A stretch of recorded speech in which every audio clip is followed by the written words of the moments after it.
Les damos la cordial bienvenida a todos los que están pendientes de nuestra transmisión el día de hoy. Tenemos nuestra primera sesión de lo que es el mes del año y bueno, un tema muy interesante sobre lo que es el estudio de la tiroides. Les recuerdo que se pueden suscribir a nuestro canal en YouTube, pueden activar la campanita de notificaciones donde recibirán la notificación cuando nosotros estemos agregando un nuevo video o una nueva charla, siempre recordándoles también el acceso a nuestros cursos. En la descripción de este video les voy a dejar los cursos que tenemos programados para lo que es este año. Pueden solicitar más información, pueden unirse a nuestro grupo de WhatsApp donde se les estará notificando sobre los diferentes cursos que estamos presentando y también sobre lo que son los diplomados. Tenemos estudiantes de diferentes países, tanto de México, Centroamérica, de Colombia, de Perú. Y bueno, estamos muy agradecidos porque cada día se suman más estudiantes y nuestra meta, nuestro objetivo más que todo es poder dar un pequeño aporte lo que es en el trabajo práctico o en los aprendizajes que muchas veces nosotros necesitamos reforzar o repasar ciertos conceptos. Por ejemplo, en este caso hablar sobre lo que es la tiroides, un tema bien amplio. Voy a tratar de resumir la clase en el menor tiempo posible, de manera de que le podamos entender. Para empezar, lo que es la tiroides, dentro de su anatomía, la tiroides es una glándula endocrina. Está situada sobre lo que es la tráquea, como nosotros observamos en esta imagen anterior. Y dentro de la estructura de la tiroides, la unidad funcional es lo que nosotros conocemos como el folículo tiroideo, como nosotros lo podemos observar en la parte derecha superior. Está compuesto por células C, tirocitos, capilares, la parte central que se conoce como coloide y está rodeado por lo que es la cápsula de tejido conectivo. En la parte inferior nosotros podemos ver lo que son dentro de las células foliculares, en donde se encuentran las hormonas tiroideas, y dentro de las células parafoliculares, donde se encuentra o se sintetiza lo que es la calcitonina. Dentro de la tiroide, nosotros el estudio más que todo en el laboratorio se basa en el análisis de lo que son las hormonas tiroxina y lo que es la triotironina. También lo que es la calcitonina, que lo vamos a hablar más adelante en cuanto a lo que son a estas hormonas. Aquí nosotros podemos ver las hormonas tiroideas que se sintetizan a partir del aminoácido tirosina y el yodo, que tiene gran importancia. Entonces, para que pueda ocurrir la síntesis de estas hormonas tiroideas, tiene que pasar por un proceso donde a nivel celular tiene que entrar lo que es el yodo por medio de lo que es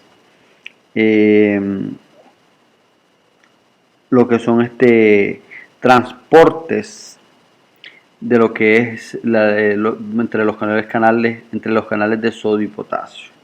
También existe una proteína muy importante que es la síntesis de la tiroglobulina. La tiroglobulina tiene gran relevancia dentro de lo que son las patologías de la tiroides y se une lo que es el yodo para hacer lo que es el proceso de iodación de la tiroglobulina a cargo de la tiroperoxidasa. Aquí en el punto 3, como lo podemos observar, la tiroperoxidasa tiene gran relevancia lo que es desde el punto de vista farmacológico, que es donde actúan ciertos fármacos, que lo vamos a hablar en otra clase. Hay algo muy importante y es que el almacén de la T3 y T4 se encuentran de manera inactiva en lo que es el coloide. Es decir, ellas se llegan a convertir activas cuando se encuentran a nivel, cuando están fuera de lo que es el coloide. En el caso de la tiroglobulina, es una proteína sintetizada en el hígado. Ocurre una electroforesis entre alfa 1 y alfa 2. También hay ciertas proteínas que son muy importantes para lo que es el transporte de lo que son estas hormonas, como por ejemplo lo que es la albúmina, que en menor afinidad por T3 y T4, pero con gran capacidad de unión porque está en altas concentraciones en suero. Bueno, y ya para terminar, para determinar lo que es el repaso de lo que es la fisiología, la liberación de las hormonas tiroideas, hay un proceso que es por medio de la estimulación de la TSH, donde existe la liberación de lo que es de estas hormonas, donde entra en juego bastante lo que es la función de la tiroglobulina para ser distribuidas estas hormonas a nivel de lo que es el torrente sanguíneo, por medio de en lo que son los tirocitos. La liberación de las hormonas, como podemos ver en la parte izquierda, que es donde llegan a lo que es a la sangre. Ya para terminar con esto, hay ciertos... hay que tomar en cuenta también lo que es los mecanismos de acción de estas hormonas, y existe algo que se conoce como regulación de la función tiroidea, que este es un proceso que existe dentro del eje hipotálamo, hipófisis y lo que es el nivel tiroideo. Dentro de los mecanismos de acción de estas hormonas, la T3 y T4 ingresan a las células a través de transportadores específicos, algunos de ellos el MCT8, el MTC10. Gran parte de T4 pierden yodo y forma T3, que actúa sobre el receptor de hormonas tiroideas, uniéndose en forma de heterodímero. También acá, como nosotros podemos ver ya como resumen, los efectos fisiológicos de las hormonas está dentro de lo que es el transporte activo de yodo al tirocito, la síntesis de tiroglobulina en el tirocito, incorporación de yodo a la tiroglobulina a cargo de la tiroperoxidasa y formación, por último, de lo que es la T3 y T4 dentro de la molécula de tiroglobulina, esto que ocurre a nivel de lo que es el coloide. El almacén de la tiroglobulina con T3 y T4 se encuentran de forma inactiva dentro de lo que es la molécula. La inclusión de una porción de tiroglobulina al interior del tirocito, esta hace una fusión con lisosoma y liberación de T3 y T4 al citoplasma. Y por último, lo que existe es la liberación de la T3 y T4, lo que es dentro del que es el torrente sanguíneo. Existen diferentes funciones de lo que es las hormonas tiroideas. Y tienen grandes aportes. Dentro de ellos está lo que son necesarias para un correcto crecimiento y desarrollo. Esto iniciando desde el desarrollo fetal. También la estimulación y la diferenciación celular. Impredecibles para el desarrollo del sistema nervioso central y periférico. Tienen acciones calorígenas y termorreguladoras. Aumenta el consumo de oxígeno, aumenta la síntesis de eritropoyetina. Recordemos que la eritropoyetina actúa sobre lo que es la eritropoiesis, sobre lo que es la disminución de eritropoyetina nos causa trastornos a nivel sanguíneo. También estimula la síntesis y degradación de las proteínas. Regulan las mucoproteínas y el agua extracelular y actúan en la síntesis y degradación de lo que son las grasas. Estas hormonas también intervienen en la síntesis de glucógeno y en la utilización de la glucosa. Esto tiene que ver gran relevancia con lo que es el control tanto de lo que es la glicemia como de la insulina. Participan en la formación de la vitamina A partir de los carotenos. Intervienen en los procesos de la contracción muscular y motilidad intestinal. En resumen, las hormonas tiroideas intervienen prácticamente en la totalidad de las funciones biológicas más importantes del ser humano. Y aquí está lo que yo les explicaba anteriormente sobre lo que es el eje hipotálamo hipófisis tiroides, donde la secreción de las hormonas tiroideas está regulada por mecanismos de retroalimentación negativa. Esto quiere decir de que la inhibición va a provocar un estímulo a nivel del hipotálamo de la TRH, por lo tanto, la TRH hace que dentro de la hipófisis la estimulación de la TSH para la síntesis de lo que es de esta hormona a nivel de lo que es la tiroides. Entonces, aquí nosotros terminamos lo que es con el repaso de lo que hemos estado hablando sobre lo que es la fisiología de estas hormonas. Tanto la regulación es muy importante, la síntesis, la tiroglobulina, que son conceptos que nosotros siempre tenemos que tomar en cuenta. Existe algo que se conoce como autorregulación tiroidea. Esto es un conjunto de mecanismos que permiten a la glándula adaptarse a la variación del aporte de yodo al organismo independientemente de la TSH. Una deficiencia del yodo hace que una proporción dentro de la tiroglobulina puede haber una secreción preferencial de T3 respecto a la T4. Pero bueno, lo que a mí me interesa ahora hablarles un poco es sobre las patologías más frecuentes que conllevan lo que es a un trastorno de la tiroides. Hay dos parámetros muy importantes que nosotros tenemos que conocer, lo que es el hipertiroidismo y el hipotiroidismo, que son las alteraciones por lo general de lo que es la tiroides. Entonces, acá nosotros podemos ver, por ejemplo, en la parte izquierda, ciertos parámetros de laboratorio que nos dan para confirmar un diagnóstico, por ejemplo, en el caso del hipertiroidismo.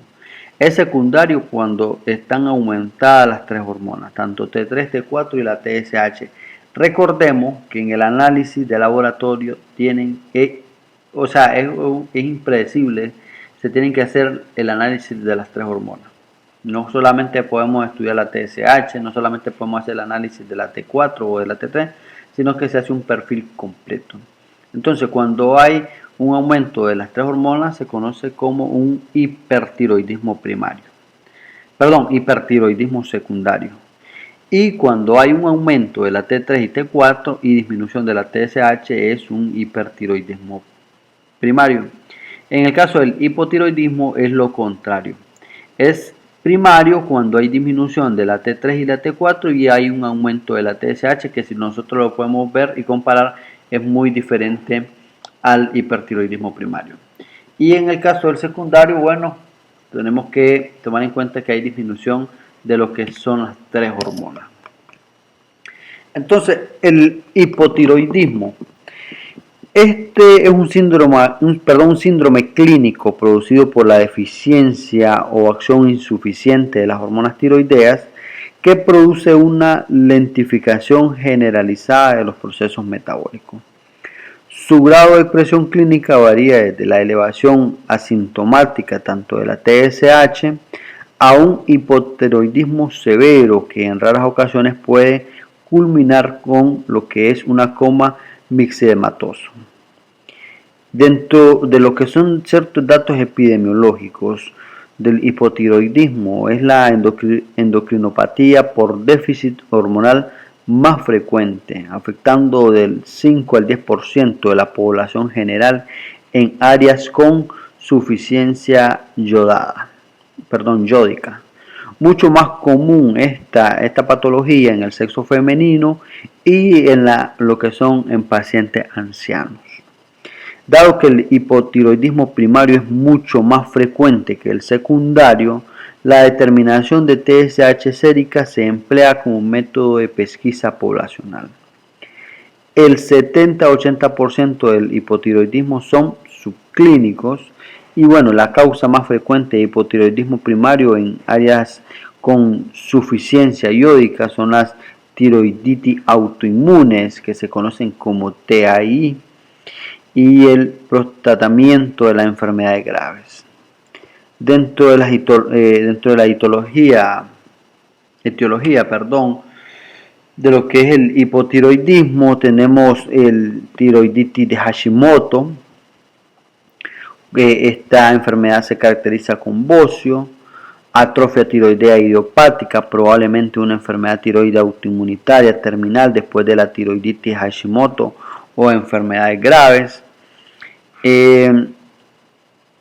Terapias con yodo radioactivo para enfermedades graves, tiroidectomía cuando hay extracción de la tiroides, ingestión excesiva de yoduro, deficiencia de yoduro también, que en algunos lugares se ha presentado este caso, y hay algo muy importante que son fármacos que bloquean la síntesis hormonal. Entonces, esto no son ciertas patologías asociadas al hipotiroidismo. Como nosotros podemos ver en esta diapositiva, las causas son las que les he estado mencionando. Por ejemplo, las patologías autoinmunes que generan destrucción progresiva de la tiroides. El organismo no reconoce a la glándula como propia, por lo que el sistema autoinmune desarrolla anticuerpos que van dirigidos hacia la misma. Hay otra también que se conoce como atrofia idiopática, insuficiencia lódica, que es muy rara. También el 95% se ha estudiado que se debe a lesiones de lo que son las glándulas. Aquí nosotros podemos ver signos y síntomas del hipotiroidismo. Por ejemplo, el paciente va a presentar una sequedad cutánea, palidez, aumento de peso, ronquera, dificultad para tragar, disminución de la memoria y el enlentecimiento del lenguaje, hinchazón de manos y pies, estreñimiento, adelgazamiento, caída del cabello, somnolencia, fatiga, trastornos que tienen que ver con la hipertensión, alteraciones menstruales y lo que es la intolerancia al frío. Entonces, cuando se sospecha o cuando en la parte clínica el médico observa este tipo de síntomas, lo más recomendable es confirmar por medio de lo que es el estudio de laboratorio de estas pruebas, y también hoy en día tenemos lo que son las ecografías, que son de gran importancia. Los signos crean la sospecha clínica, sobre todo el médico internista cuando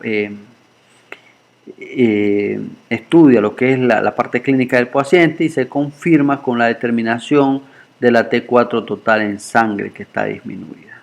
En casos de hipotiroidismo leve o en etapas iniciales, los valores pueden ser incluso hasta normales. Las concentraciones de TSH están muy aumentadas. También hay otros parámetros muy importantes, como por ejemplo una anemia normocrómica, normocítica, no regenerativa, aumento también de lo que es el colesterol y los triglicéridos. No es aconsejable iniciar un tratamiento con lo que es la levotiroxina sin haber confirmado la existencia de lo que es un hipotiroidismo. Y bueno, hay algo que quería mencionar también, por ejemplo, lo que es la tiroiditis autoinmune. Clásicamente se describen dos variantes, talagociosa y atrófica. En 1912, Hashimoto describe en 4 mujeres la presencia de bocio con transformación linfoide. En 1937 también se describe la tiroiditis atrófica en pacientes asintomáticos y con mixedema espontáneo. Difieren el grado de infiltración de linfocitaria, fibrosis y en la hiperplasia de las células foliculares, pero no en su fisiopatología. Entonces, hay algo muy frecuente que nosotros podemos observar en lo que es el bocio endémico o bocio no tóxico. Alrededor de 2.000 millones de personas en el mundo padecen de este déficit de yodo, que tienen una ingesta diaria menor a 50, lo que es yodo. Las principales consecuencias son bocio, hipotiroidismo,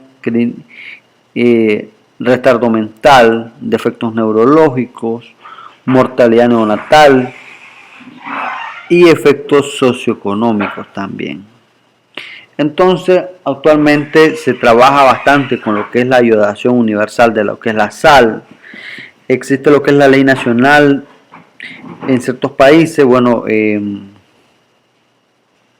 con el fin de distribuir lo que es el yodo a todo lo que es la población y disminuir lo que es este tipo de problemas, que es por deficiencia de yodo y nos va a producir lo que es el bocio.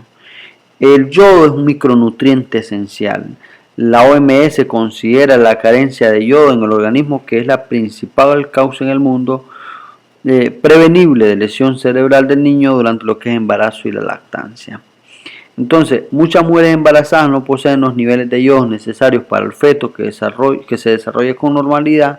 Esto es especialmente importante dentro de lo que es la mujer embarazada durante los primeros 3 meses de embarazo, ya que cuando se forma el cerebro y el sistema nervioso del niño. También durante la lactancia el yodo tiene gran importancia, ya que el yodo que la madre elimina a través de la leche es la única forma que el niño lo reciba, necesaria para prevenir problemas de retraso, lo que es tanto en el crecimiento y lo que es el desarrollo cerebral. Ahora, hablando sobre lo que es el hipertiroidismo. Bueno, dentro del cuadro clínico se deriva como el aumento de la actividad de las glándulas tiroides, también cuando es primario, cuando cursa una disminución de lo que es la TSH y elevación de los niveles de hormonas tiroideas en sangre, lo que produce una aceleración generalizada de las funciones de lo que es el organismo.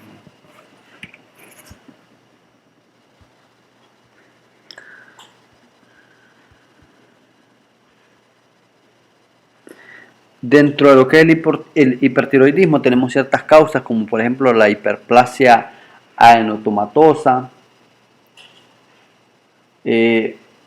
también lo que es el carcinoma funcionales, y también pueden coexistir una combinación de adenoma y lo que es el carcinoma, que bueno, es más raro. Hay algo muy importante dentro del hipertiroidismo que es la tirotoxicosis, que es un síndrome clínico que se produce cuando los tejidos quedan expuestos a concentraciones altas de hormonas tiroideas circulantes. Da por resultado aceleración generalizada de procesos metabólicos. La tiroxicosis casi siempre se debe a hiperactividad de la glándula tiroides o lo que nosotros conocemos como el hipertiroidismo. En ocasiones puede haberse otras causas de ingestión excesiva de hormonas tiroideas o rara vez secreción excesiva de hormonas tiroideas a partir de un tumor ovárico que se conoce como un estruma ovárico. Dentro de lo que es la clínica, el médico envía lo que es los análisis de laboratorio cuando el paciente presenta lo que es un nerviosismo o irritabilidad, palpitaciones, sudoración excesiva, intolerancia al calor, aumento del apetito, pérdida de peso con aumento más de lo que es el apetito, diarreas frecuentes, también trastornos de la menstruación, pelo fino y quebradizo, una piel delgada, debilidad muscular, temblor en las manos, el paciente llega a presentar insomnios, mirada fija, sensibilidad ocular, lo que es a la luz. Y bueno, como les decía anteriormente, los signos y la edad crean la sospecha clínica. En el caso del hipertiroidismo leve o en etapas iniciales, los valores pueden ser incluso hasta normales. Si los signos son compatibles, no se debe descartar el hipertiroidismo. Es importante esperar unas semanas y repetir la determinación de T4. Muchas veces la concentración de TSH no es muy útil, ya que tiene una poca sensibilidad. Otros parámetros que también hay que tomar en cuenta en cuanto a lo que es el laboratorio es el que aumente el hematocrito, la hemoglobina y el número de glóbulos rojos. Existe un predominio de lo que son los neutrófilos y bueno, existe una neutrofilia y una linfopenia. También dentro del perfil hepático existe un aumento de lo que son las enzimas hepáticas, sobre todo de lo que son las transaminasas. Y aquí nosotros podemos ver lo que es la determinación de lo que es el laboratorio, donde es muy importante que conozcamos de que hoy en día existen ensayos inmunométricos, existe el RIA, pruebas en ELISA, que son las que más se utilizan para lo que es el diagnóstico de estas enfermedades. Y bueno, en otro video vamos a hablar sobre lo que es la calcitonina y de lo que es lo que es también la paratiroide. Pero bueno, hasta aquí nomás. Les invitamos a que se suscriban y dejen su comentario. Como les decía al inicio del video, pueden revisar la descripción donde tenemos más información sobre lo que son los cursos que estamos ofertando para este año. No olviden suscribirse y seguirnos en nuestras redes sociales.